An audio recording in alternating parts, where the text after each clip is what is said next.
Oke, bismillahirrahmanirrahim. Assalamualaikum warahmatullahi wabarakatuh. Shalom, Om Swastiastu, Namo Buddhaya, salam kebajikan rahayu. Selamat siang dan salam sejahtera untuk kita semuanya.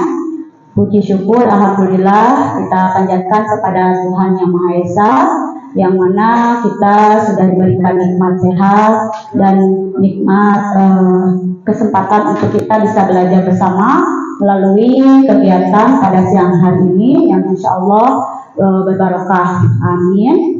Sholawat serta salam, mari tetap kita junjung tinggi kepada baginda kita Nabi Muhammad SAW, yang mana beliau selalu berjuang dan peduli terhadap kita semua sebagai umatnya yang sangat mulia. Baik Bapak Ibu, rekan-rekan hebat semua yang sangat saya hormati, mari kita awali kegiatan kita ini dengan bacaan Bismillahirrahmanirrahim. Selanjutnya, Bapak dan Ibu pendidik hebat yang sangat saya hormati, sebelumnya izinkan saya untuk menyapa semuanya dengan pantun-pantun yang saya buat.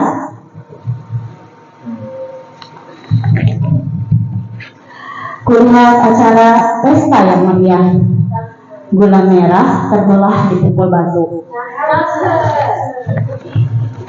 Bentar, proses dulu, buka dulu. Salam hormat saya ucapkan kepada Ibu Komaria sebagai Kepala Sekolah CN Karangraja 01. Hidup indah, hidup damai. Kalau minum air, merek aqua. Salam cinta dan damai untuk Bapak Ibu hebat semuanya. Diberikan kesehatan adalah anugerah, apalagi sehat jasmani dan rohani. Mohon izinkan saya, Rahayu Victoria Solihah, sharing aksi nyata sebagai peserta CGP di Angkatan 9 ini. Baik, sebelumnya saya mengucapkan banyak terima kasih kepada Bapak, Ibu Kepala Sekolah dan rekan-rekan semuanya, karena dengan tanpa adanya dukungan Bapak Ibu semuanya di sini, acara ini tidak akan mungkin bisa terlaksana seperti sekarang ini. Dan saya juga sangat sangat berterima kasih sudah bisa untuk meluangkan waktu di kegiatan-kegiatan yang memang mungkin rekan-rekan semuanya sibuk, dan saya sangat menghargai dan saya ucapkan banyak-banyak terima kasih. Jadi tujuan saya mengadakan diseminasi atau sosialisasi modul 1.4 ini mengenai budaya positif. Untuk apa sih? Tapi sebelum kita berlanjut, mari sebelumnya kita menyanyikan lagu Indonesia Raya. Jadi rekan-rekan semuanya dimohonkan untuk berdiri tegap sempurna.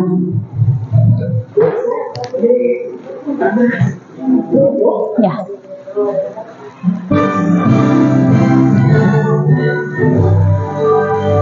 Indonesia tanah airku, tanah tumpah darahku. Di sanalah aku berdiri, jadi pandu ibuku. Indonesia kebangsaanku, bangsa dan tanah airku. Marilah kita bersatu, Indonesia bersatu. Hiduplah tanahku, hiduplah negeriku, bangsaku, rakyatku semuanya. Bangunlah jiwanya, bangunlah badannya untuk Indonesia Raya.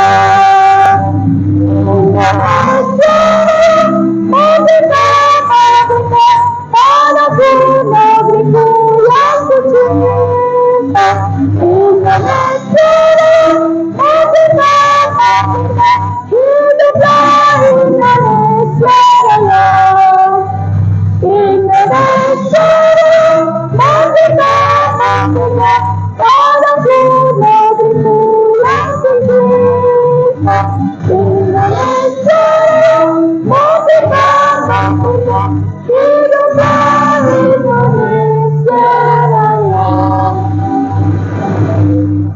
Dilanjut dengan lagu himne Kabupaten Bekasi.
Untuk rekan semuanya dipersilakan untuk duduk kembali.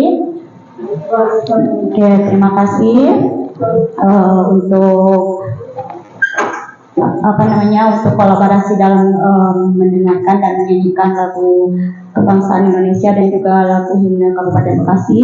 Dan selanjutnya sekarang adalah mari kita dengarkan sambutan dari Ibu Kepala Sekolah SDN Karangraharja 01. Waktu dan tempat kami persilakan. Silakan Bu.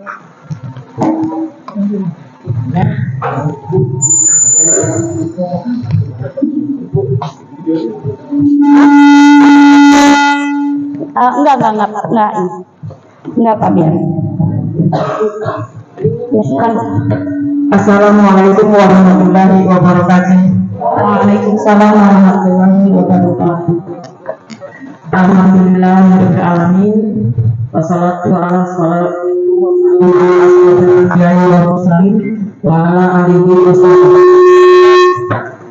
Alhamdulillah ya, hari ini kita acara CGP yang angkatan ke-9.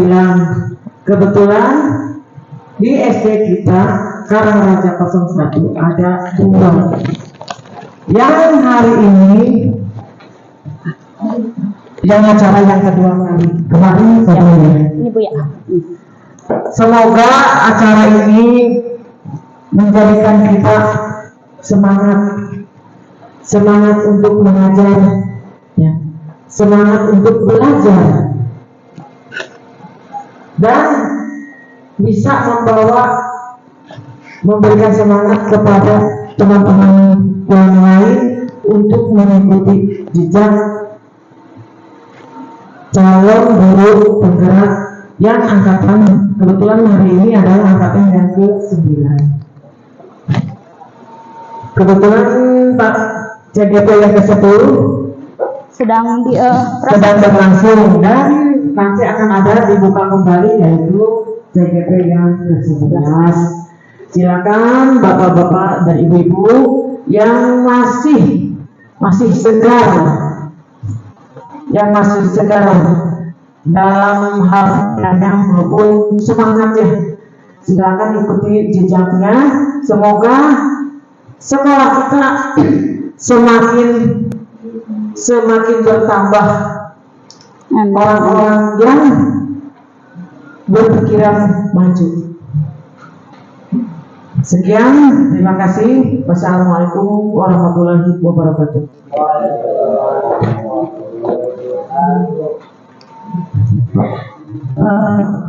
Baik, terima kasih saya ucapkan kepada Ibu Kepala Sekolah SDN Karangraharja 01 yang telah memberikan sambutan pada acara diseminasi budaya positif CGP modul 1.4. Mudah-mudahan beliau selalu dalam keadaan sehat ya Bapak Ibu.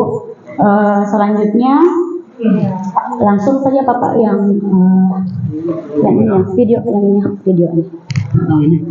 Ya. Oke.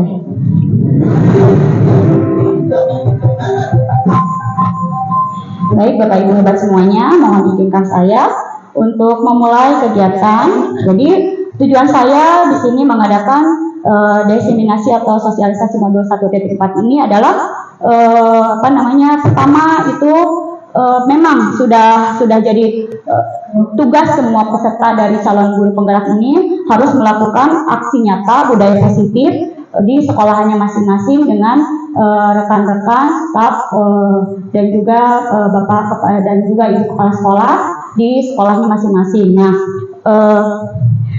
yang kedua ya di sini adalah sebagai peserta calon pendidikan guru penggerak angkatan 9 di Kabupaten Bekasi, yang mana salah satu tugas dari kegiatan pendidikan guru penggerak ini yang sedang saya jalani ini yaitu mengharuskan saya sebagai salah satu pesertanya untuk beraksi nyata diseminasi. Nah,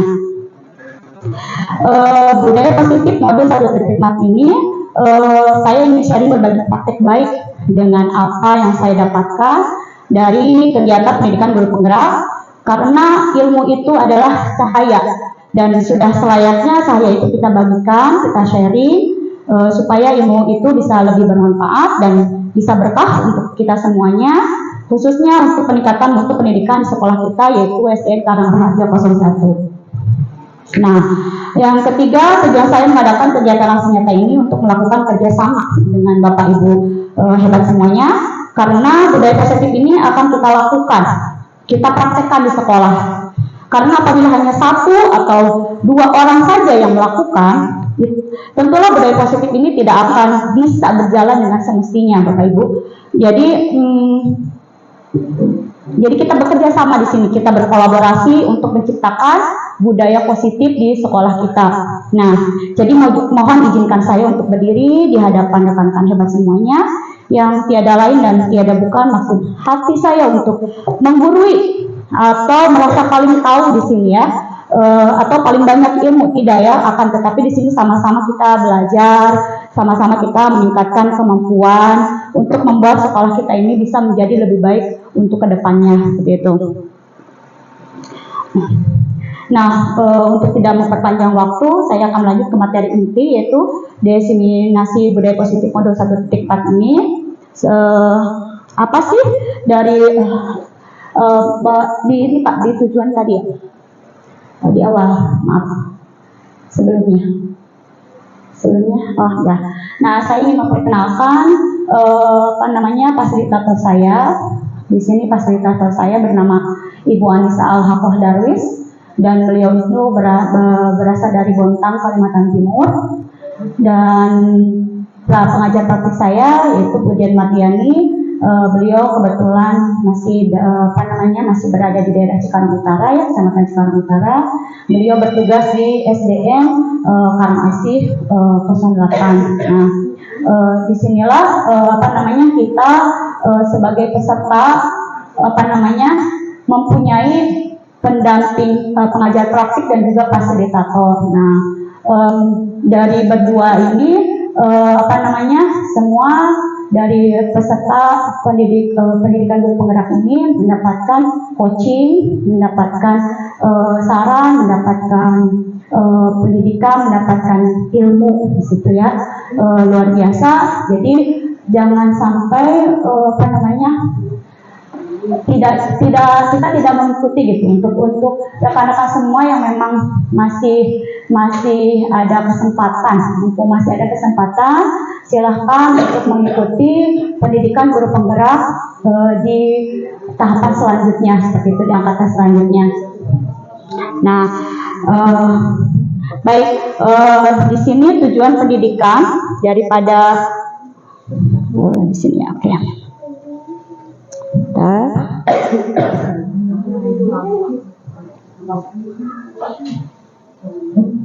Oke, latar belakang daripada destinasi saya ini adalah apa sih yang mendasari saya untuk membuat rancangan tindakan ini berdasarkan hasil pengamatan saya. Jadi terdapat beberapa kasus perundungan di kelas 4 B, khususnya di kelas 4 yang sedang saya bina gitu ya. Nah, di kasus-kasus tersebut ada yang meliputi memukul, kan, menendang, gitu, mendorong, gitu. Memang sudah sesuatu yang sudah biasa, gitu kan ya, terjadi di antara lingkungan anak-anak seperti itu. Nah, siswa juga ada ngejek, yang menghina temannya, siswa menyebarkan rumor atau gosip juga tentang temannya, gitu ya. Nah, tujuan mewujudkan dari budaya positif ini adalah apa sih dampak pada murid yang ingin dilihat dari rancangan tindakan ini. Jadi menurunkan angka perundungan khususnya masih di kelas 4 SD gitu, masih dalam lingkungan yang masih kecil gitu ya. Saya belum berani untuk beraksi nyata untuk lebih luas. Jadi saya di sini beraksi nyatanya masih dalam lingkungan ruang lingkup kelas yang saya ajari gitu, seperti itu ya. Nah, terus pertama kan menurunkan angka perundungan kelas 4 SD Karangraja kelas 1 dan meningkatkan kesadaran siswa tentang bahaya dari perundungan itu, seperti itu ya. Tolok ukurnya, bukti apa sih yang dapat dijadikan indikator bahwa tindakan ini berjalan dengan baik gitu ya. Jadi angka perundungan kelas 4 SD ini setidaknya berkurang sedikit demi sedikit, memang masih bertahap gitu, tapi segala sesuatu tidak mungkin instan. Akan tetapi continue itu kita harus terus menerus, tidak berhenti hanya sampai di sini saja seperti itu, karena yang namanya boro-boro anak-anak gitu ya, kita saja sering lupa gitu kan kalau tidak diingatkan. Nah, makanya anak-anak ini harus terus kita tegur, harus terus kita pantau gitu, mana yang baik dan mana yang tidak baik seperti itu. Nah, terus siswa juga dapat menyebutkan contoh-contoh dari perilaku perundungan. Jadi bullying itu kan ada 5 macam, ada bullying verbal, bullying fisik ya, bullying seksual gitu. Terus cyberbullying gitu, ada seperti itu. Nah, lini masa daripada tindakan ini saya prakteknya itu selama 3 hari. 3 hari, yang pertama saya mendiskusikan dengan siswa tentang bahaya dulu perundungan. Bahaya perundungan bagi keseharian mereka dalam lingkungan belajar, dalam lingkungan rumah gitu, situ ya. Dan juga di sini mendesain poster anti bullying. Nah, terus yang keduanya, di hari keduanya itu saya mengarahkan anak-anak murid kelas 4 SD ini untuk mencetak poster anti bullying gitu, dan memasang poster anti bullying itu di dinding-dinding kelas gitu ya. Nah, yang ketiganya yaitu melakukan evaluasi pemasangan daripada anti bullying ini. Nah, selanjutnya dukungan yang dibutuhkan, tentu saja saya tidak bisa bekerja sendiri. Satu buah saja tidak mungkin bisa membuat lingkungan menjadi bersih. Tetapi ketika sapu itu bisa dijadikan banyak, disatukan menjadi banyak, maka bisa bersatu untuk memudahkan membersihkan lingkungan. Begitupun saya di sini tidak bisa melakukan kegiatan tanpa adanya dukungan dari guru-guru yang lain, terutama kepala sekolah, rekan-rekan guru, staf ya, dan siswa juga dan wali murid. Di wali murid tetap harus di sini harus dirangkul, tetap harus kita bawa dalam kegiatan mendukung proses pembuatan poster anti bullying seperti itu, karena sudah selayaknya mereka itu tidak dijauhkan dari orang tua, dan kita itu di sekolah hanya sementara waktu saja, hanya beberapa jam saja seperti itu. Nah,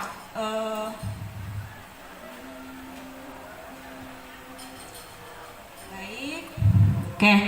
Nah, di sini apa sih budaya positif itu? Jadi budaya positif itu merupakan lingkungan yang berpihak pada murid dan mendukung mereka untuk berkembang secara optimal. Terus budaya positif juga dapat dibangun melalui penerapan konsep-konsep kunci seperti perubahan paradigma belajar, disiplin positif, motivasi perilaku manusia, ya, kebutuhan dasar, posisi kontrol, restitusi, keyakinan kelas, dan segitiga restitusi. Nanti mungkin kalau rekan-rekan sebelumnya sudah ada penjelasan dari rekan saya, dari Bu Puji. Dan di sini saya sangat antusias karena mungkin kalau kedua kalinya itu akan lebih berasa, lebih nempel gitu, seperti itu ya, mudah-mudahan.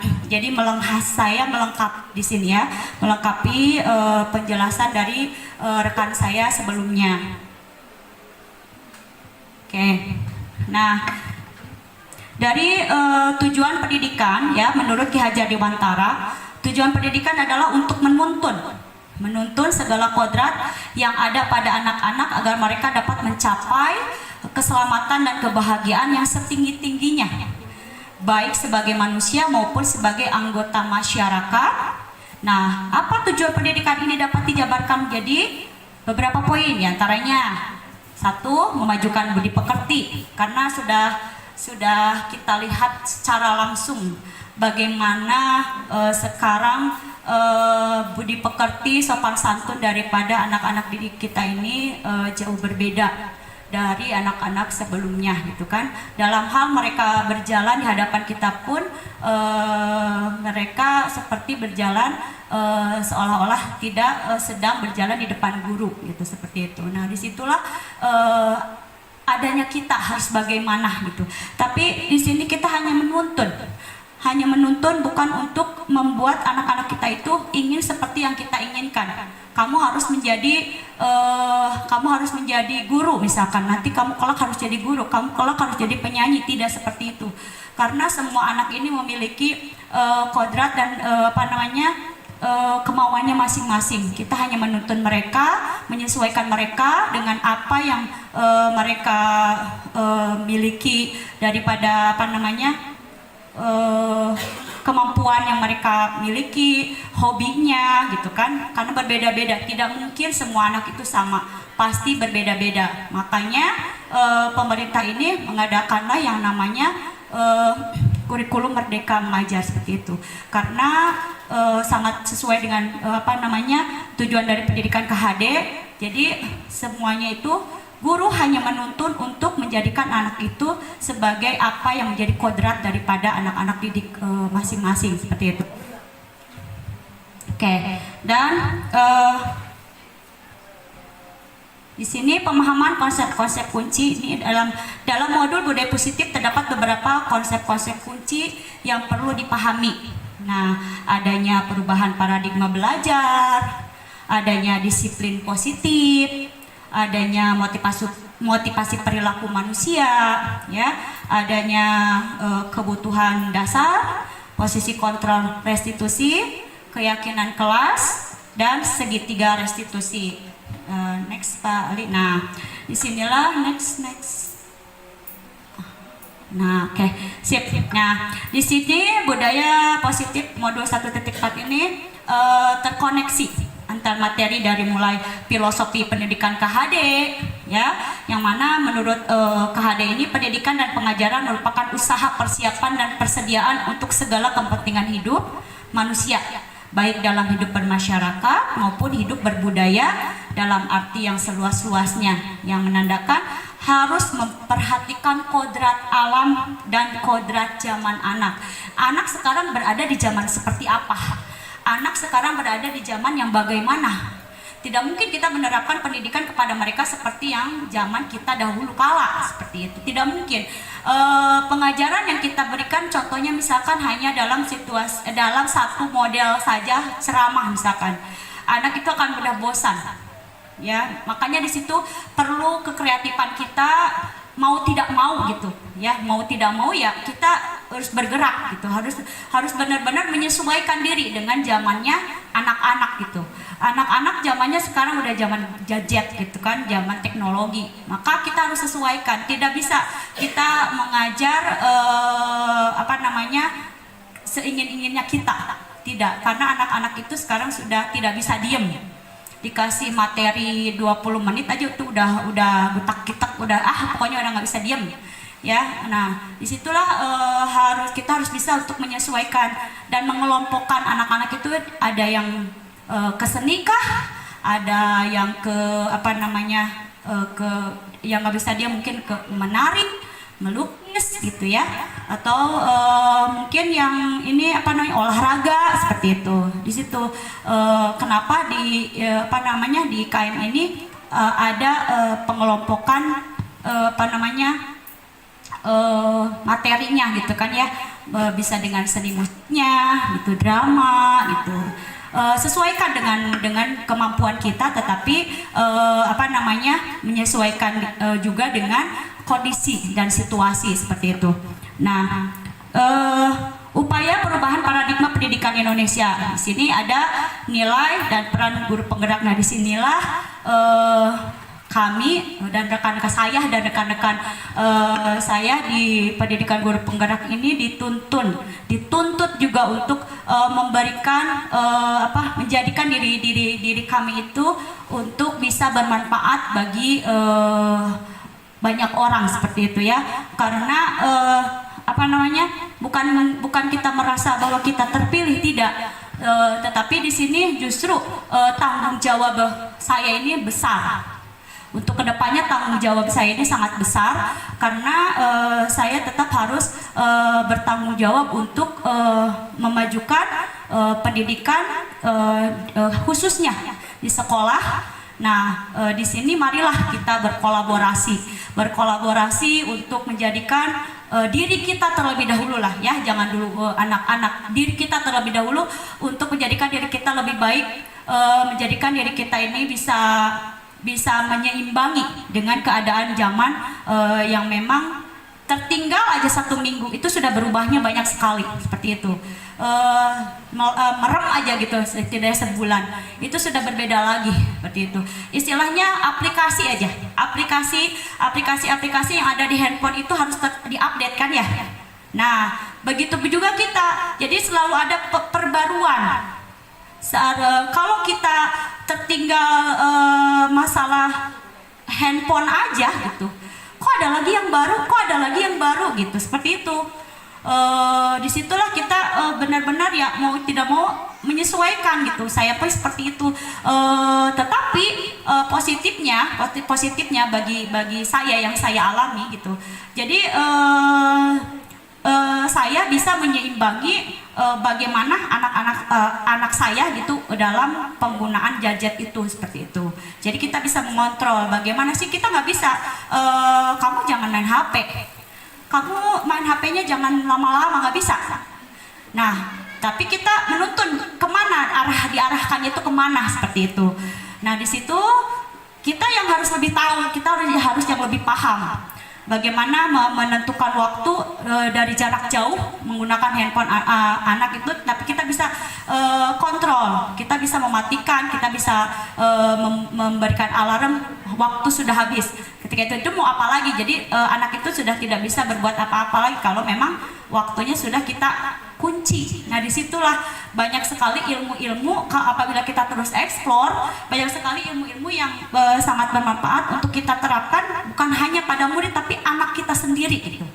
Karena anak kita sendiri pun sekolah kan ya, anak kita sendiri pun sekolah, dan pastinya mereka pun akan mungkin kalau masih TK, mereka lingkungannya masih kecil. ketika SD lingkungannya sudah perumahan A, perumahan B, ya kan? Nah, nanti kalau SMP makin luas lagi. Nah, disitulah kita benar-benar harus bisa mengontrol anak dari jarak jauh. Tidak bisa kita nutur-nutur, kan anak kita sekolah kita nutur duduk, nggak bisa. Mantau terus misalkan mau kemana-mana, tidak bisa. Nah, disitulah tantangannya menyesuaikan zamannya itu di situ. Oke. Oke, selanjutnya Pak. Nah, di sini pendidikan guru penggerak ini Anda. Nah, di sini saya ingin mengajukan pertanyaan di sini ya. Anda dan teman Anda akan melakukan kegiatan. Nah, di sini mungkin kemarin sudah pernah dibahas ya. Sudah pernah dibahas sama Bu Puji bahas ini. Yang melakukan kegiatan cobalah buka. Oke, kalau begitu saya lanjut baca. Anda dan teman Anda akan melakukan kegiatan cobalah buka. Nah, Anda adalah A. Nah, tugas Anda adalah mengepalkan salah satu tangan Anda. Nah, cobalah Anda bayangkan bahwa Anda menyimpan sesuatu yang sangat berharga di dalam kepalan tangan Anda. Nih, misalnya sangat berharga, sesuatu yang pasti setiap orang benda yang berharga itu berbeda-beda, ya kan? Tapi sedang digenggam, sedang kita genggam gitu.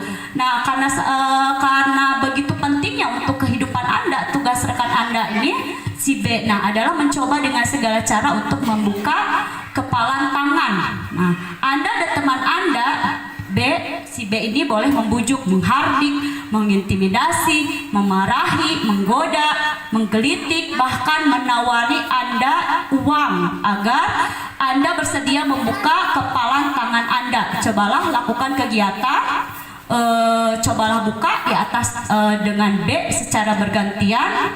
Masing-masing A dan B memiliki waktu coba 30 detik ya. Nah, coba Bu Eni dengan Bu Inggit, misalkan Bu Eni ingin membuka kepalan tangan daripada Bu Inggit, sedangkan di dalam kepalan tangan Bu Inggit itu sesuatu hal yang sangat berharga yang memang sangat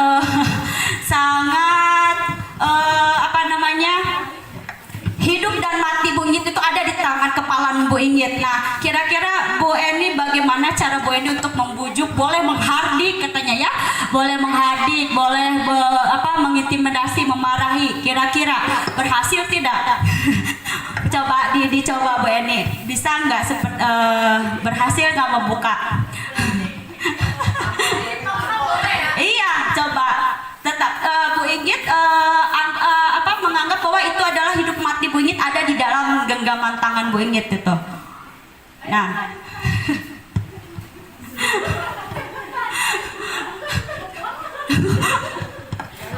oke, baik ya. Nah, terima kasih. Jadi mungkin dari rekan-rekan juga sudah bisa mengambil inti daripada jawaban. Ketika Anda mempunyai sesuatu hal yang di kepala tangan kita ini adalah hidup dan mati kita, apakah kita akan memberikan secara mudah kepada orang lain? Ya, terus kepada kepada keluarga misalkan. Tetapi itu hidup dan mati rekan-rekan, apakah akan diberikan? Tidak. Gimana? Tidak. Nah, seperti sama halnya dengan anak didik kita. Ketika anak didik kita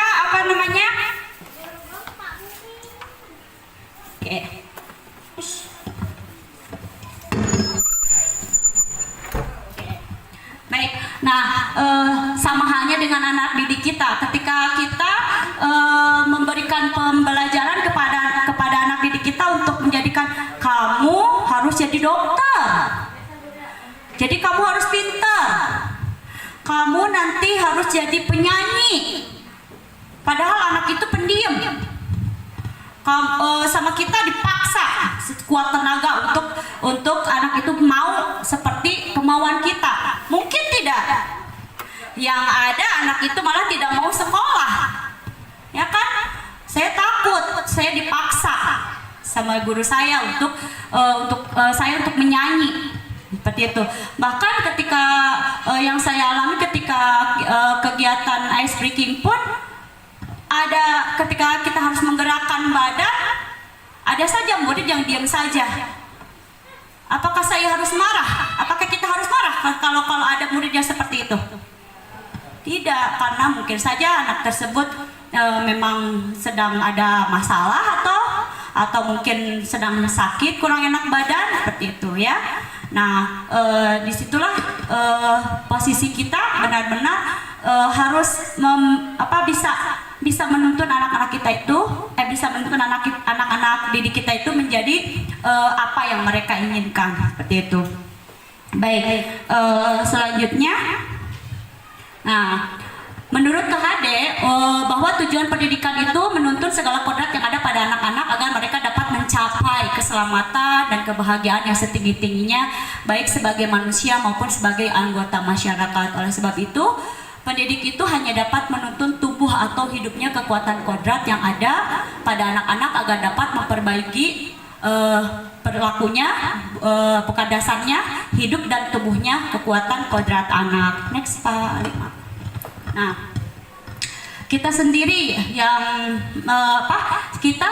memegang kontrol atas kepala tangan kita yang tadi ya, kembali ke yang tadi, apakah kita membuka atau menutup kepala tangan kita itu bergantung kepada diri kita sendiri ya, sesuai dengan kebutuhan dasar kita pada saat itu. Next. Nah, sekarang perubahan paradigma teori kontrol atau ilusi kontrol.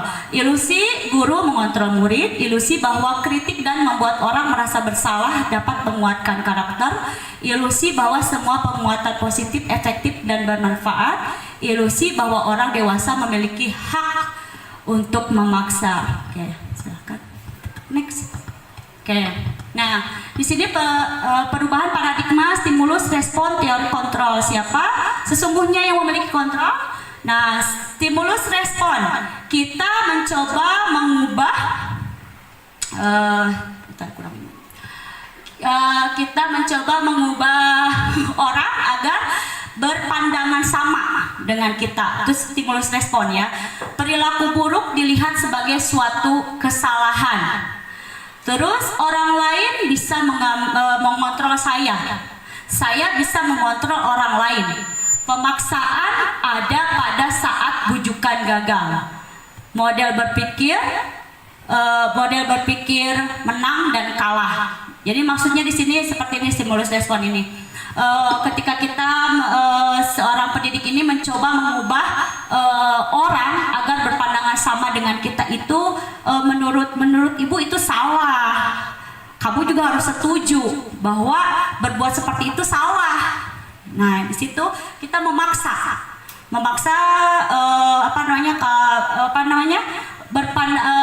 pandangan anak itu harus sama dengan kita, gitu. Harus setuju. Nah, terus perilaku buruk dilihat sebagai suatu kesalahan. Nah, ketika anak terlambat datang ke sekolah, kita anggap itu suatu kesalahan. Jadi kita melihatnya hanya dalam satu pandangan saja. Kamu kenapa terlambat? Langsung dicecer dengan pertanyaan yang memang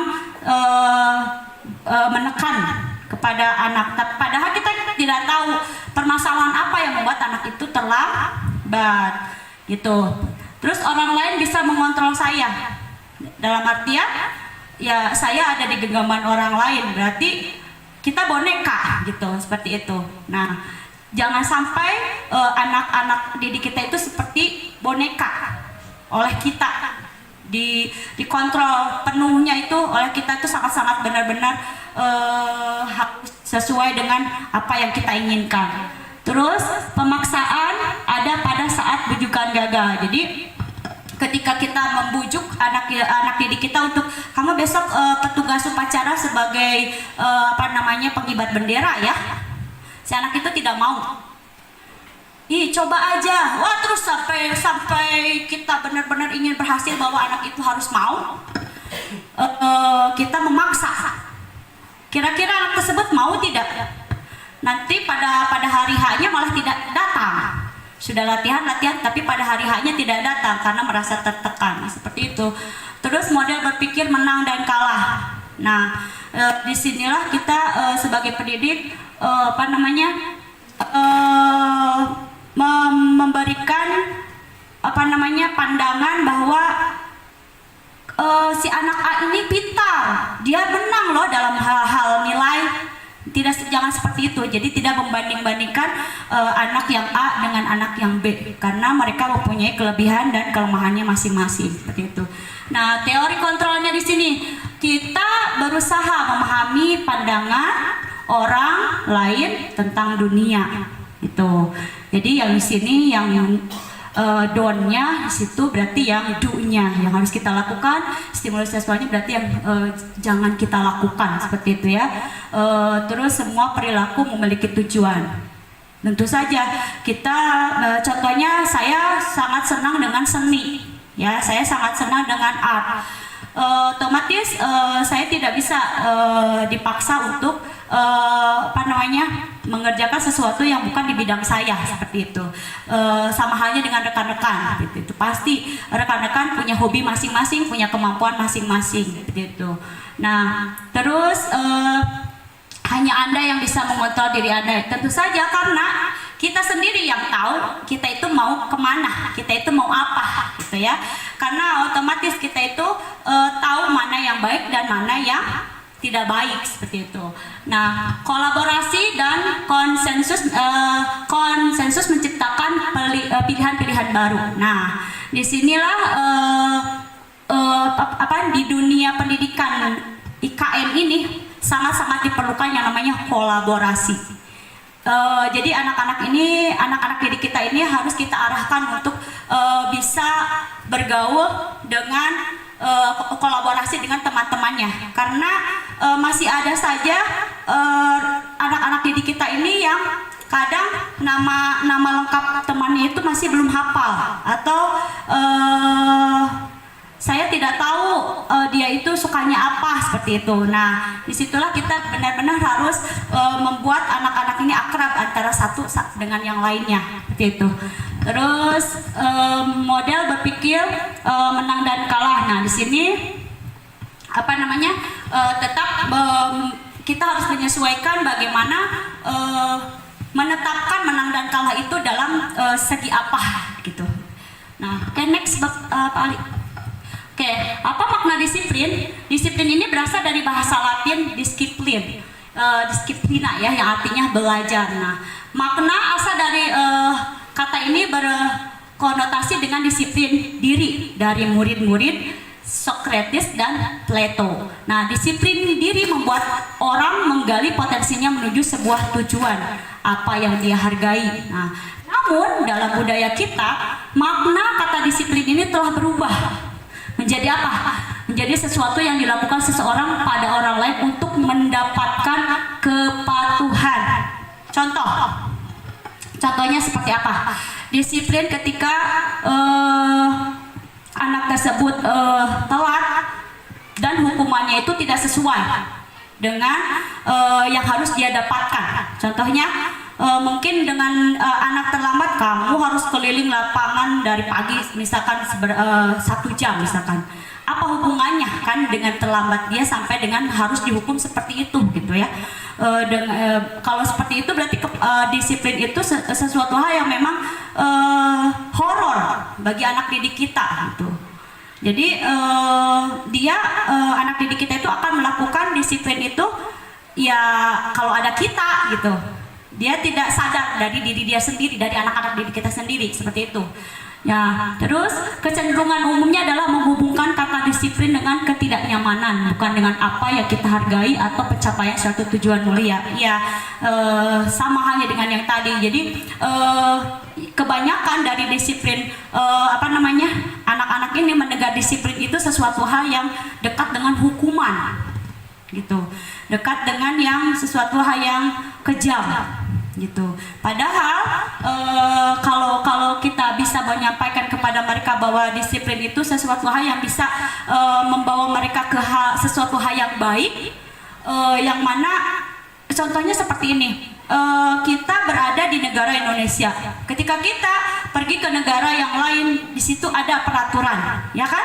Ada disiplin, ada yang harus dituruti, ditaati. Nah, apabila kita tidak terbiasa dengan peraturan dan disiplin yang sudah diterapkan di negara kita sendiri, nah ketika kita beranjak atau pergi ke negara lain, maka akan terjadinya sesuatu hal yang mengagetkan kepada diri kita, seperti itu. Oke, kita ice breaking dulu ya. Ayo kita ice breaking dulu. Sepertinya hari semakin siang dan semakin panas dan semakin membuat kita sayup-sayup sepoi-sepoi matanya.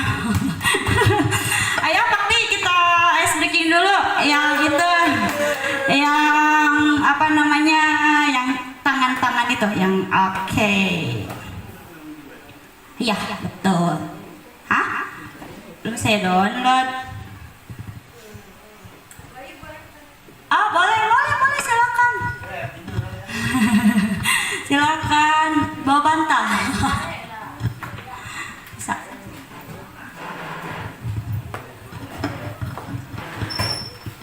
Boleh yang mau ke kamar mandi dulu silakan. Ikut. Ya Allah.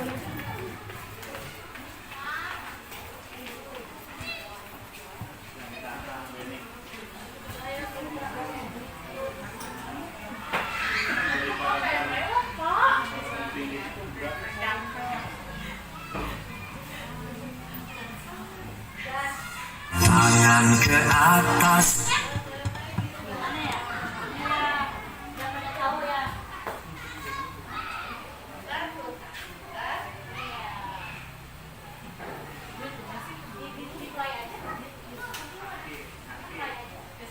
Tangan ke atas menggapai bintang, tangan ke samping burung yang terbang, tangan ke depan ikan berenang, duduk yang rapi siap berdoa. Putar-putar tangan diputar, gulung-gulung tangan digulung, ular melingkar di pagar bundar, kanan kiri atas bawah dia berdoa. Satu jari kanan, satu jari kiri, gabung menjadi dua, buat jembatan. Dua jari kanan, dua jari kiri, gabung menjadi empat, buat kamera. Tiga jari kanan, tiga jari kiri, gabung menjadi enam, buat menara. Empat jari kanan, empat jari kiri, gabung menjadi delapan, buat telinga. Lima jari kanan, lima jari kiri, gabung menjadi 10, siap berdoa. Tangan ke atas menggapai. Hello, Bordo.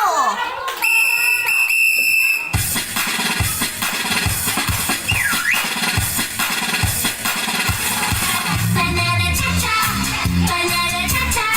gaya la la la la la cha-cha. Banana cha-cha, gaya la la la la la. Bersama-sama dengan Bordo. Beri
Silakan duduk kembali. Terima kasih. Oke, tadi sudah sampai mana, Pak? Apanya? Oke, next. Oke, sebelumnya tadi. Anda tidak bisa mengontrol orang lain, hanya Anda yang bisa mengontrol diri Anda. Jadi disiplin adalah kemampuan memerintahkan diri sendiri dalam mengontrol dan menguasai diri untuk memilih tindakan yang mengacu pada nilai-nilai yang kita hargai dengan penuh tanggung jawab tanpa terperintah orang lain. Nah, next Pak Ali. Nah, maksud dari nilai-nilai yang kita hargai adalah nilai-nilai kebajikan seperti sifat-sifat positif manusia yang merupakan tujuan mulia yang ingin dicapai setiap individu. Jadi nilai-nilai kebajikan yang ingin dicapai oleh setiap anak Indonesia ini kita kenal dengan profil pelajar Pancasila: beriman, bertakwa kepada Tuhan Yang Maha Esa, dan berakhlak mulia, mandiri, bernalar kritis, berkebinekaan global, bergotong royong, dan juga kreatif. Next. Oke. Nah, di sini ada semua perilaku memiliki tujuan. Teori motivasi perilaku manusia. Jadi manusia ini mempunyai motivasi eksternal, motivasi eksternal, motivasi internal. Ada motivasi eksternal itu untuk menghindari ketidaknyamanan hukuman apa yang akan terjadi apabila saya tidak melakukannya. Motivasi eksternal untuk mendapatkan imbalan dari orang lain, institusi apa yang akan saya dapatkan apabila saya melakukannya nih. Contohnya di sini yang pertama, motivasi eksternal untuk menghindari ketidaknyamanan hukuman apa yang akan terjadi apabila saya tidak melakukannya. Nih. Jadi apabila ketika anak didik kita, contohnya ketika anak didik kita ini ada arahan dari kita untuk mengikuti kegiatan, misalkan kegiatan siapa yang ingin mengikuti tarian daerah, misalkan tarian daerah di hari Kamis,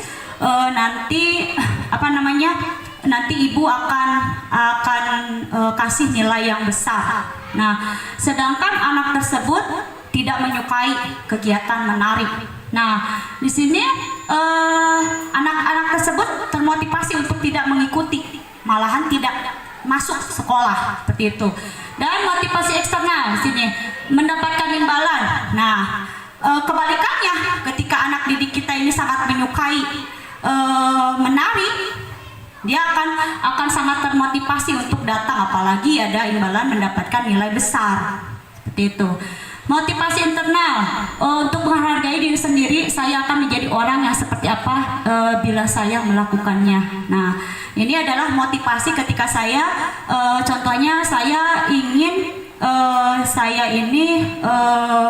paham dengan dunia teknologi, maka apa sih yang harus saya lakukan? Nah, itulah akan ada motivasi yang tumbuh dari diri kita sendiri. Nah, begitu juga dengan anak didik.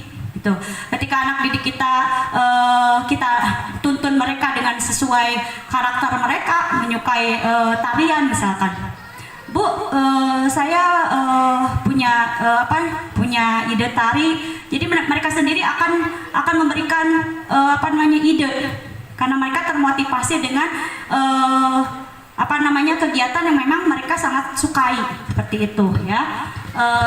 Selanjutnya next. Nah, kebutuhan dasar manusia di sini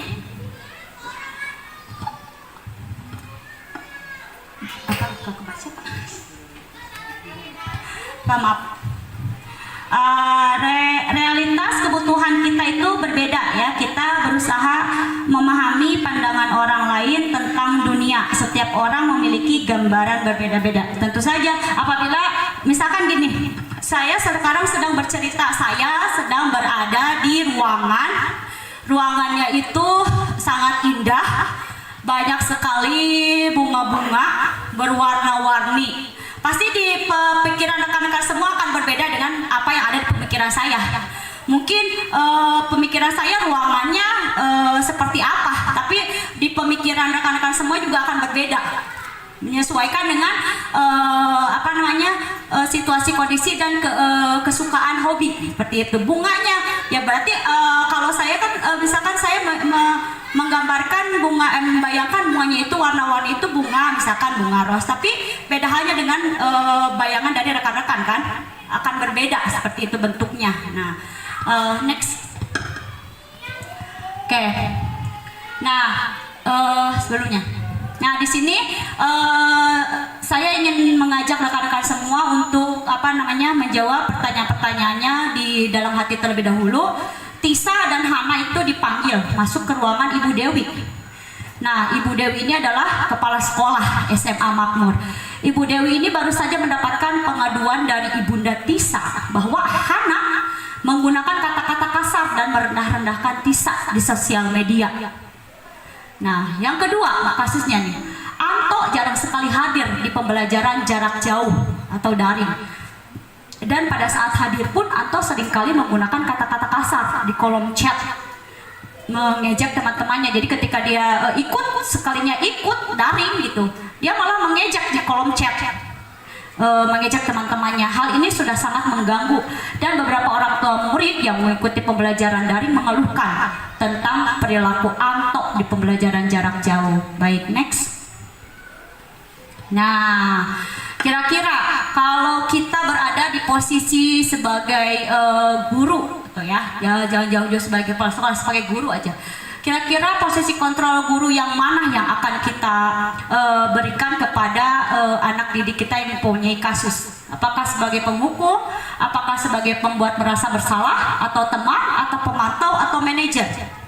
Kira-kira, coba di sebelum lagi Pak, nah di sini Tisa dan Hana, nih berarti ada dua orang anak dipanggil masuk ke ruangan Ibu Dewi. Yang menjadi korbannya itu siapa? Siapa yang menjadi korban? Tisa. Jadi Tisa ini diejek-ejek oleh Hana. Nah, yang melapor yang melapornya itu ibundanya Tisa, berarti sampai ikut campur ya, sama hanya dengan kasus di kelas 4. Kelas 4 juga seperti ini nih, cyberbullying. Jadi di luar jangkauan saya ketika itu ada orang tua murid yang melaporkan bahwa ya seperti ini nih, sampai salah satu murid ini perempuan dia tidak mau sekolah karena sering dibully. Kamu tidak punya mobil, kamu jangan ikut gabung di grup ini, katanya.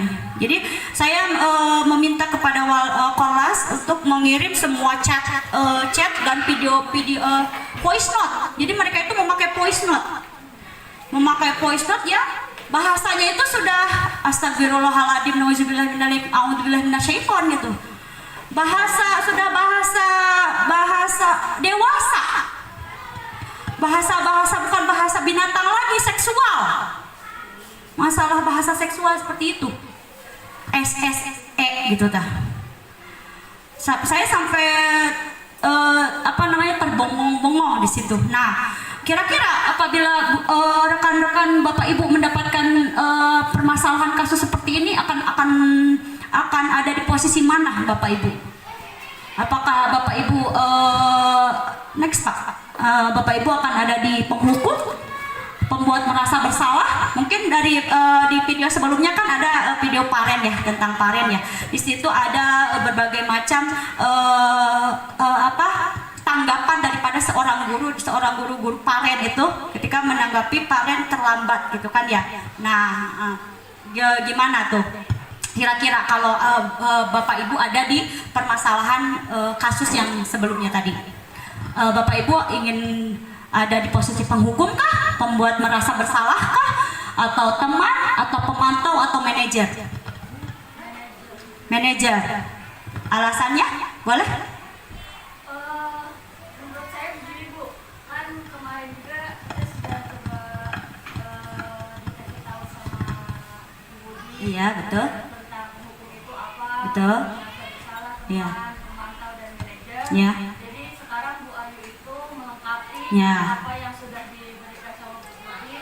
Menurut saya sebagai seorang guru kita harus memiliki sifat kontrol seorang manajer. Betul. Ya, karena Ya. dari manajer itu bukan hanya dari satu pihak kita menyalahkan anak, Betul. tapi kita juga harus memberi solusi kepada anak itu harus seperti apa, harus yang bagaimana gitu. Jadi sehingga anak itu tidak merasa dihukum, tidak merasa bersalah gitu. Betul. Juga, tidak seperti teman juga gitu Ya. yang harus dekat banget sama Betul. orang tua. Jadi harus ada batasan gitu. Betul. Ya, sangat. Yang keempat, pemantau itu menurut saya baik, tapi Ya. mungkin lebih baiknya ke manajer. Ya, masih ada kekurangan ya. Ya, betul. Jadi manajer itu all in one ya, all in one. Nah, disitulah kita sebagai pendidik harus mempunyai posisi kontrolnya itu dari manajer itu mempunyai keseluruhan daripada yang sangat dibutuhkan oleh anak-anak seperti itu. Beda halnya dengan kita langsung memberikan cap sesuatu yang buruk kepada anak, tapi dengan posisi manajer itu membuat anak-anak itu jauh lebih dekat, jauh memberikan kepercayaan mereka kepada kita gitu. Jadi kita tidak sulit untuk meminta kejujuran daripada apa sih, kenapa sih gitu, kamu seperti ini kenapa seperti itu. Nah, seperti halnya yang terjadi yang kasus cyberbullying di kelas saya. Makanya karena saya sangat senang di seni, jadi ayolah anak-anak kita kita bermain menggambar, terus bermain menyanyi gitu kan. Saya variasikan materi pembelajarannya. Yang pertama mulai dari menggambar, terus mulai dari latihan menyanyinya seperti itu. Dan ketika saya memberikan video edukasi mengenai bullying, nah di situ anak-anak baru tahu, oh itu termasuk bullying ya Bu gitu. Oh di media sosial itu juga itu termasuk bullying ya Bu gitu.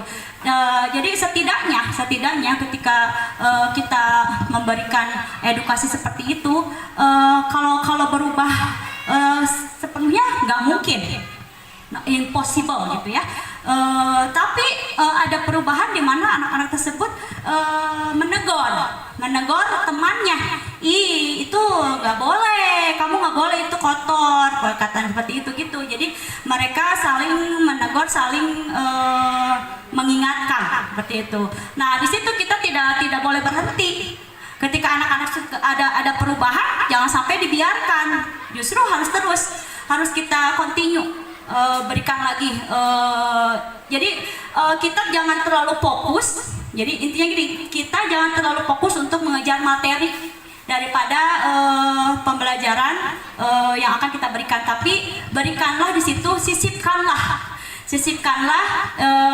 di profil pelajar Pancasila itu kita sisipkan mana yang baik, mana yang benar gitu.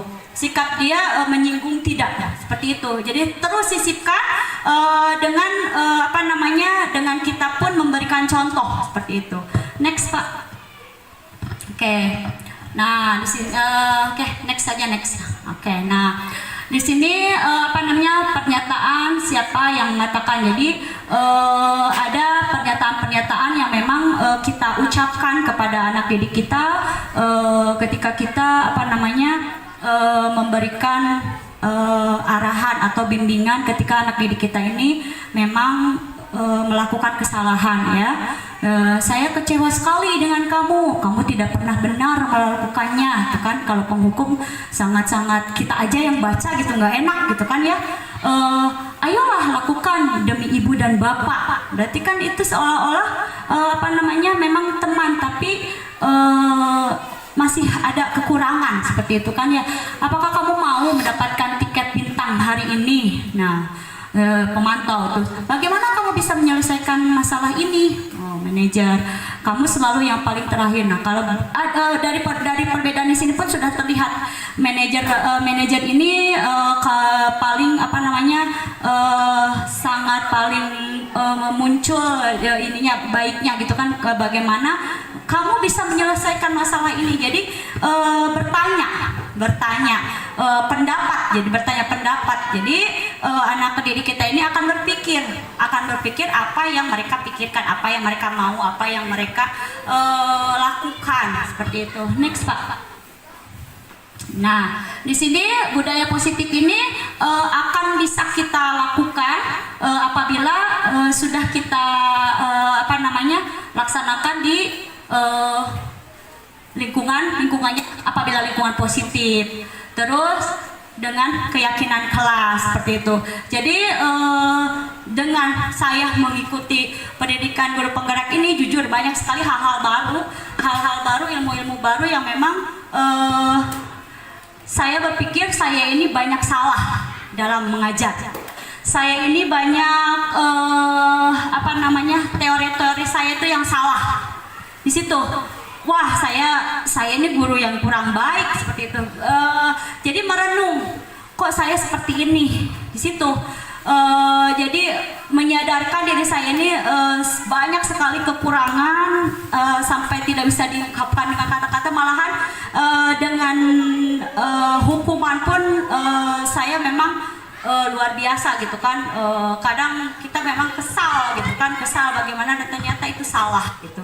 Nah, ketika saya mengikuti kegiatan pendidikan guru penggerak ini, jadi ketika saya ingin melakukan hukuman, langsung ingat nggak boleh gitu. Jadi kita menyetop diri kita sendiri, oh ini salah. Jangan sampai kita menghukum anak-anak dengan kesalahan kita gitu, seperti itu. Karena mereka ini aset negara kita, ya kan? Aset masa depan kita. Kita nggak tahu apakah nanti anak-anak didik kita ini akan menjadi sesuatu hal yang memang sangat bermanfaat untuk anak-anak kita lagi gitu, seperti itu ya. Nah, next.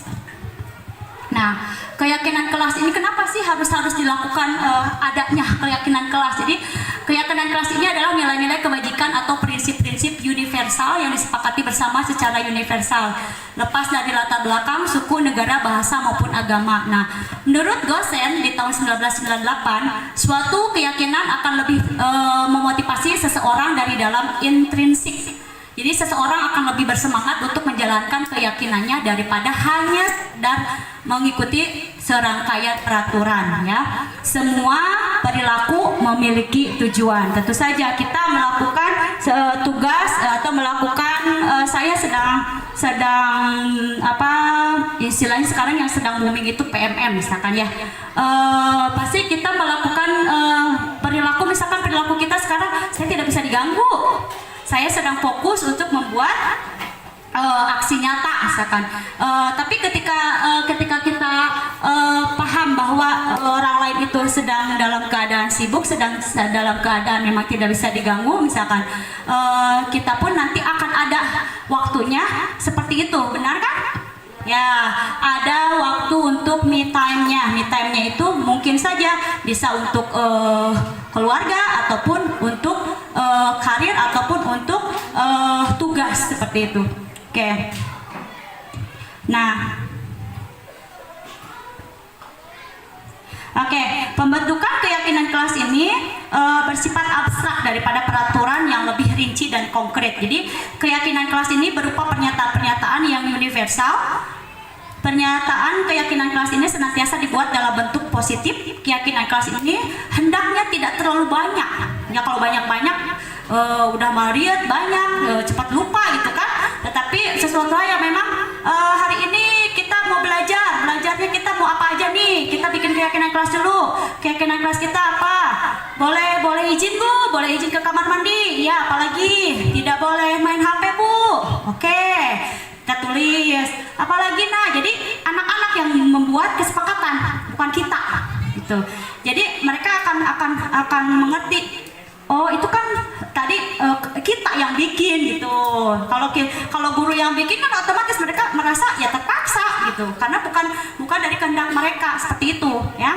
Nah, semua warga kelas sebaiknya ikut berkontribusi selayaknya bermusyawarah gitu kan ya, selayaknya bermusyawarah gitu. Hayo kita bikin kesepakatan mau bagaimana gitu.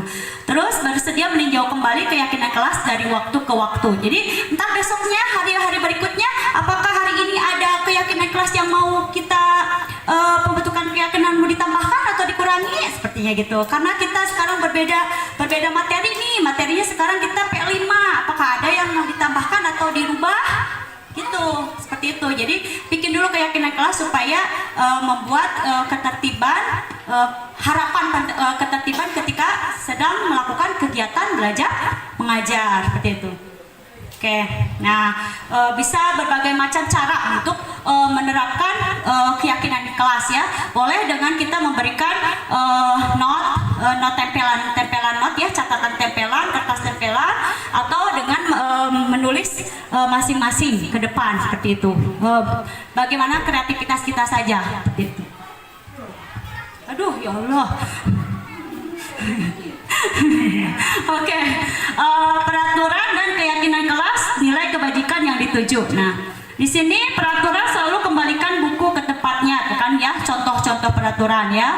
Dilarang mengganggu orang lain. Di sini contoh-contohnya ya, dilarang menggunakan narkoba. Ini sudah ini kan memang sekarang narkoba ini sudah tidak asing di telinga kita ya, sudah seperti hal yang lumrah gitu. Nah, disitulah benar-benar buatlah sesuatu hal yang memang keyakinan kelas yang menyesuaikan dengan keadaan daripada situasi dan kondisi di kelas.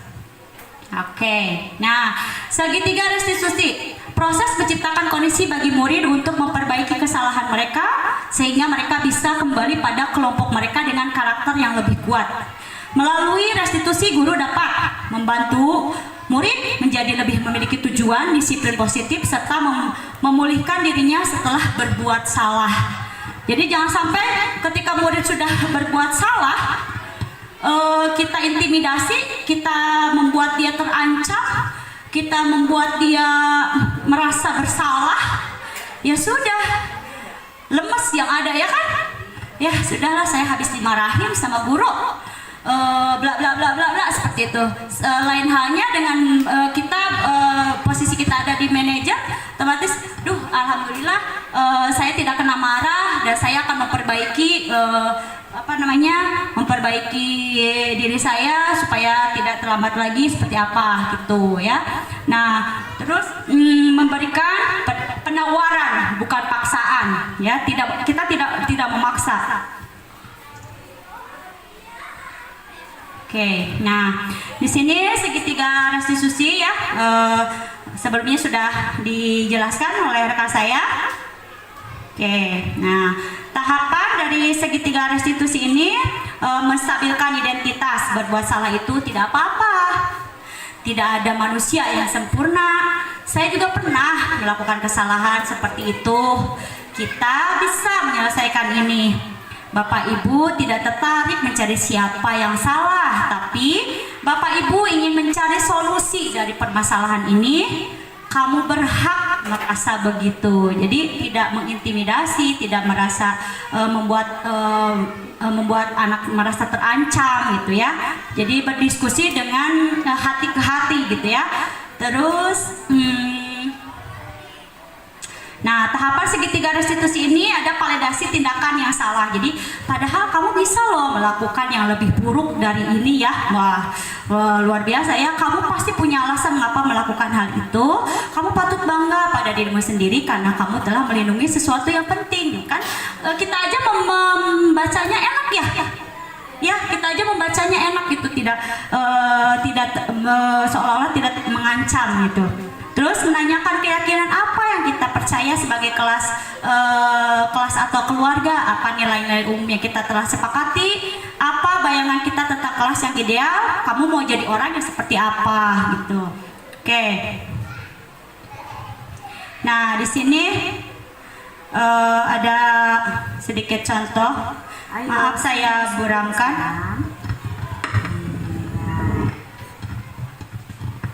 Halo Nanda Kanisa, apa kabar? Baik, boleh Ibu berbicara sebentar?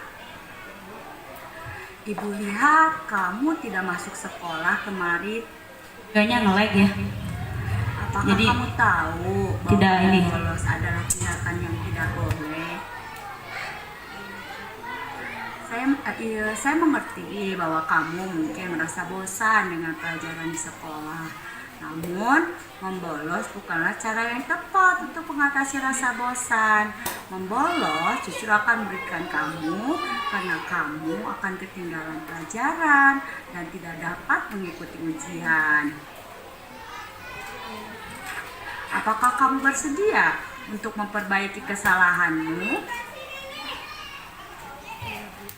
Kalau begitu, kita cari cara agar kamu tidak merasa bosan ya di sekolah. Baik, kalau begitu terima kasih untuk waktunya sudah datang ke ruangan Ibu ya.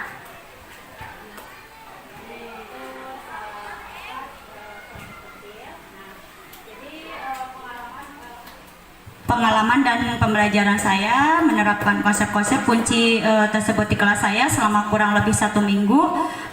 Berikut adalah beberapa pengalaman dan pembelajaran saya. Murid lebih aktif dan terlibat dalam pembelajaran.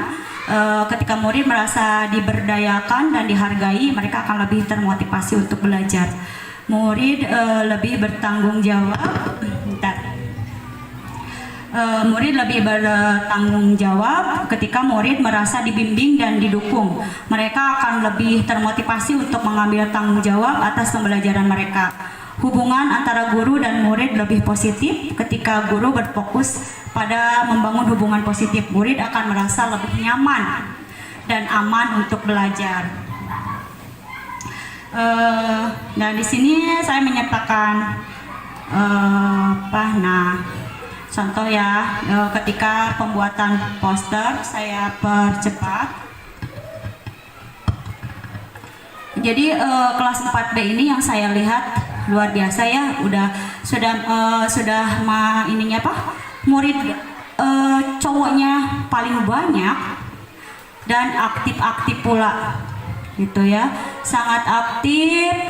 Ya betul, jadi perbandingannya mungkin 70-30 lah, 70% laki-laki, 30%-nya perempuan gitu. Dan kalau di dalam kompak itu kompak, murid kelas 4B ini kompak. Kalau sudah diberi kegiatan mereka patuh gitu. Tetapi di situ ketika mereka sudah merasa bosan, nah disitulah kita benar-benar diuji. Aduh, kita harus membuat materi apa lagi nih buat besok gitu, untuk membuat anak-anak ini tidak merasa bosan gitu, seperti itu. Nah, oke. Refleksinya, jadi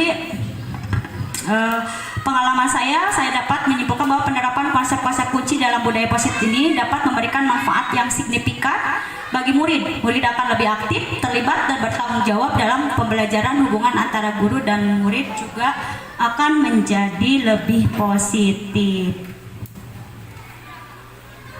Nah, dan saya sangat merekomendasikan kepada rekan-rekan guru untuk menerapkan konsep-konsep kunci dalam budaya positif di kelas-kelas mereka.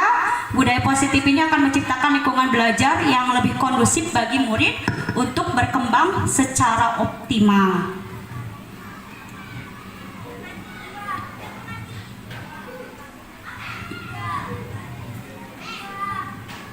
Oke. Dan di sini salah satu pengalaman saya ingat adalah ketika saya menerapkan konsep perubahan paradigma belajar. Saya mulai dengan membangun hubungan positif dengan murid saya. Saya melakukan ini dengan cara sering berdiskusi dengan mereka, mendengarkan pendapat mereka, dan memberikan pujian atas upaya mereka.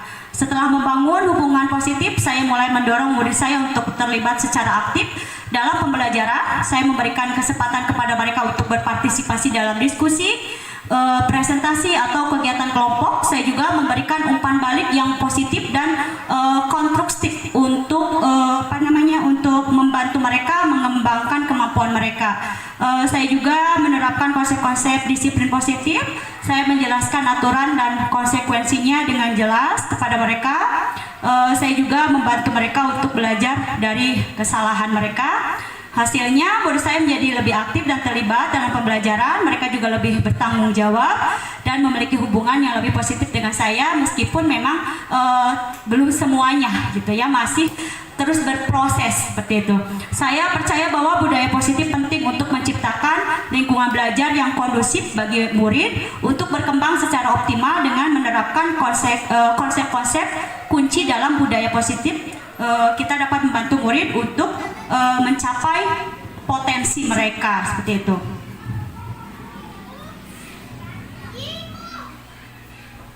Nah, baik, kesimpulannya demikianlah pengalaman saya dalam menerapkan budaya positif di kelas 4 SD Karang Raharja 01. Saya berharap pengalaman saya ini dapat menginspirasi rekan-rekan guru untuk menerapkan budaya positif di kelas masing-masing. Dan terima kasih atas perhatiannya. Selanjutnya kita masuk ke sesi tanya jawab. Apakah mungkin dari rekan-rekan ada yang ingin bertanya mengenai apa-apa yang sudah saya bahas? Adakah yang ingin bertanya? Atau mungkin pertanyaannya bisa nanti di luar di luar agenda ini? Boleh nanti silakan apabila ada yang ingin ditanyakan. Silakan, mari kita berkolaborasi, mari kita merubah diri kita menjadi diri yang lebih baik untuk kemajuan pendidikan di SDN Karang Raharja 01. Oke. Dan selanjutnya, alhamdulillah telah selesai tugas dari saya sebagai CGP Angkatan 9 dari aksi nyata modul titik 14. Jadi maka saya tutup dengan pantun. Ada manusia tinggal di bumi, ada gadis bersama kekasih. Demikian acara pada siang ini, semoga berkenan dan terima kasih. Mohon izin untuk mengakhiri acara ini dengan bacaan Alhamdulillahirrabbilalamin dan akan ditutup dengan doa dari Bapak Ustadz Pak Ibrahim. Silahkan Pak Bu Ida. Apa-apa. Marilah kita sama-sama menengadahkan kedua belah tangan kita seraya berdoa kepada Allah, semoga apa yang menjadi harapan kita pada hari ini Allah kabul, baik hajat lahir, hajat batin, hajat dunia, hajat akhirat, kabulkan oleh Allah Subhanahu wa taala. Amin. Al-hadiyah wa lakul yang sholihah ila hadratin Nabi Mustafa Sayyidina Muhammad Rasulullah sallallahu alaihi wasallam. Al-Fatihah. A'udzubillahi minasyaitonir rajim. Bismillahirrahmanirrahim. Alhamdulillahirabbil alamin arrahmanir rahim maliki yaumiddin iyyaka na'budu wa iyyaka nasta'in ihdinas siratal mustaqim siratal ladzina an'amta 'alaihim ghairil maghdubi 'alaihim waladdallin. Irhamna ya Allah ya arhamar rahimin, irhamna Allahumma bihaqqil Fatihah wa bisyiril Fatihah bil karamatil Fatihah bil mu'jizatil Fatihah ya farijal ham ya kasifal gham ya man yabdi yaghfir wa yarham ya dafil bala ya Allah ya dafil bala ya Rahman. Allahumma binuri Muhammadin bisalamatan billah, Allahumma binuri Muhammadin syafatan billah, Allahumma binuri Muhammadin bikarmatan billah wa bibarakallah. Alhamdulillah. Sirullah qabul, jatullah qabul, sifatullah qabul, wujudullah qabul, da'wahum fiha subhanakallah wa tahiyyatuhum biha salam wa akhiru da'wana alhamdulillahi rabbil alamin. Assalamualaikum warahmatullahi wabarakatuh. Waalaikumsalam warahmatullahi wabarakatuh. Terima kasih saya ucapkan kepada Bapak Ibrahim untuk doanya. Mohon maafkan rekan-rekan apabila dari saya ada salah satu atau salah kata dan sikap. Ucapan terima kasih kepada Ibu Kepala Sekolah Bu Komaria dan rekan guru-guru dan seluruh staf sekolah di Karang Raharja 01 Kecamatan Cikarang Utara Kabupaten Bekasi Provinsi Jawa Barat. Dan mohon saya sangat berterima kasih untuk semua support dan dedikasinya yang mohon maaf tidak bisa saya sebutkan satu persatu. Tetap semangat dan mari terus berbagi praktik baik di sekolah kita untuk semakin maju dan semakin baik lagi. Mohon izin untuk mengakhiri acara kita. Shalom, Om Swastiastu, Namo Buddhaya, Salam Kebajikan, Rahayu. Wassalamualaikum warahmatullahi wabarakatuh.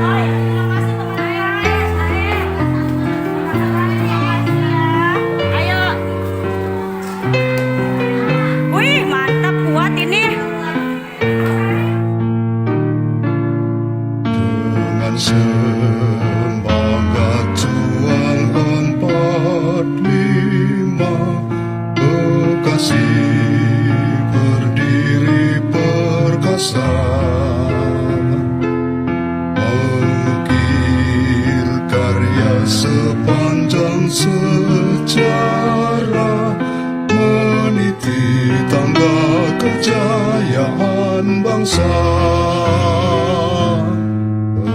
Kekasih bumi patriot sejati, mengabdi membela membangun negeri, mandiri swatantara wibawa mukti, di bawah panji bangsa sila sakti. Berseri mewangi, pancarkan harmoni, wajah duniawi, hati surgawi. Semoga Kabupaten Bekasi lestari demi ridho ilahi.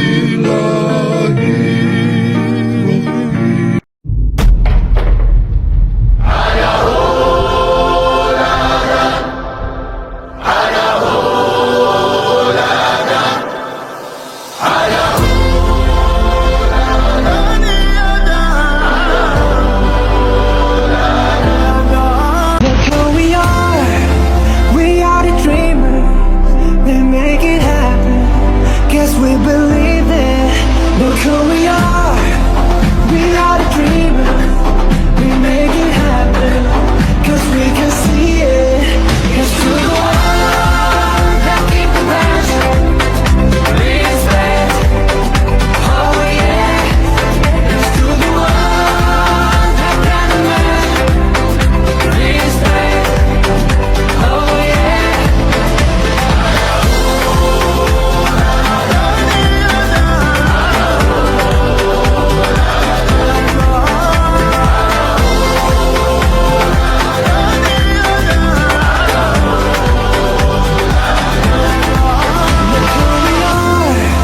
We are the dreamers, they make it happen, guess we believe it.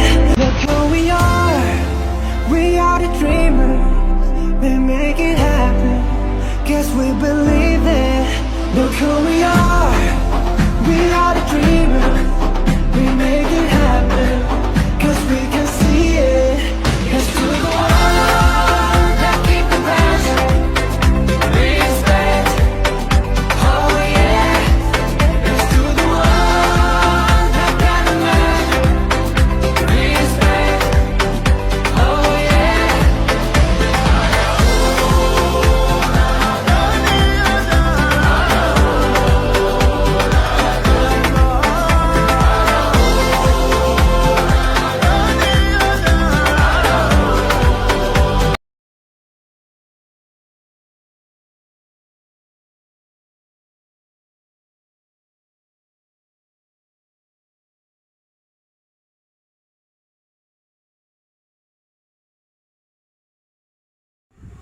Waalaikumsalam. Hai Kansa. Ayo sini masuk, duduk sayang. Iya. Halo Nanda Kansa, apa kabar? Baik, Bu. Baik, boleh Ibu berbicara sebentar? Boleh? Ibu lihat kamu tidak masuk sekolah kemarin. Iya, Bu. Apakah kamu tahu bahwa membolos adalah tindakan yang tidak boleh? Iya, Bu. Saya mengerti bahwa kamu mungkin merasa bosan dengan pelajaran di sekolah. Namun, membolos bukanlah cara yang tepat untuk mengatasi rasa bosan. Membolos justru akan merugikan kamu karena kamu akan ketinggalan pelajaran dan tidak dapat mengikuti ujian. Iya, Bu. Apakah kamu bersedia untuk memperbaiki kesalahanmu?